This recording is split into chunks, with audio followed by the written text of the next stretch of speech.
Hey guys, so one of the suggestions on one of my previous videos where I asked what I should do was creepypasta reviews. So I know I do these with Todd, but he hasn't been able to get Skype working for like a shit ton of time.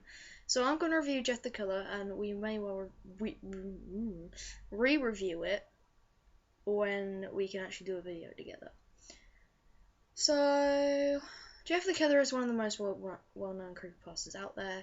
A lot of people know about it, even if they don't know what it's actually called. They know the basic gist and they know the fan art. It's basic. Really, really basic. It's not really scary as opposed to it could happen, I guess. But there are things that turn me off to this story. The first thing is the fucking grammar. The grammar is appalling. Really, really bad. And for those people who know me in real life, they know that I am a fucking grammar. I hesitate to say Nazi. But if I say Nazi, you know what I mean. So, bad grammar in stories just basically make me not want to read them. Because I can't correct the grammar in stories. Well, I can if it's Wikia, but that's beside the point. Another thing is that it's just so basic.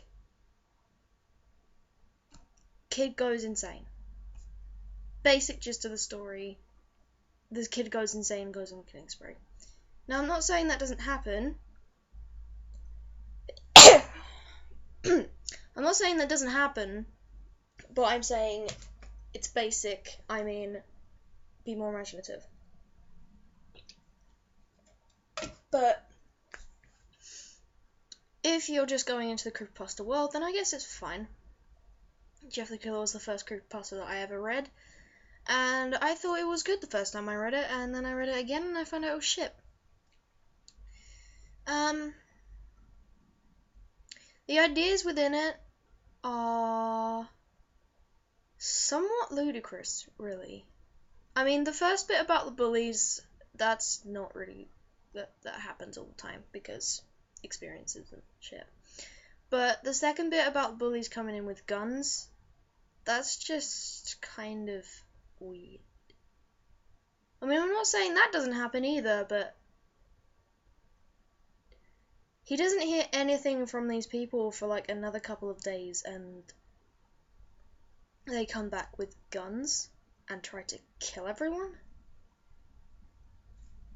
What? Why? Wouldn't you just kind of harass them a little bit more? Don't just come in blazing with freaking guns and just be like, I'm gonna fucking kill you now because you fucking beat me up and shoved me up in front of my fence. It doesn't happen. It just doesn't happen.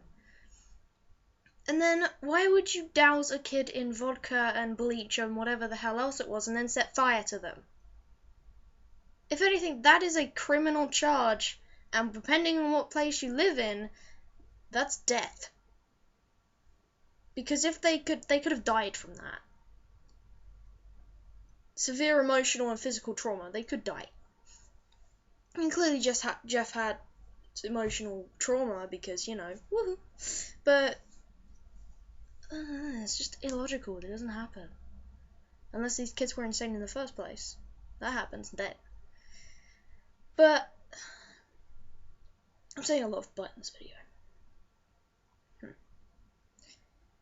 But Jeff as a character himself, you don't get enough character development to actually like the kid. Character development is really, really important if you want a serious change in a story to make any impact upon the reader. And there just wasn't enough character development for Jeff. So when he went insane, it didn't really affect anyone. It was just, oh, kid's gone insane, killed his family. Okay. What now? There was a lot that could have been added to the story, and I haven't read it in a while, but I still think there could have been a lot in there that wasn't in there. So anyway, that was my review on Jeff the Killer.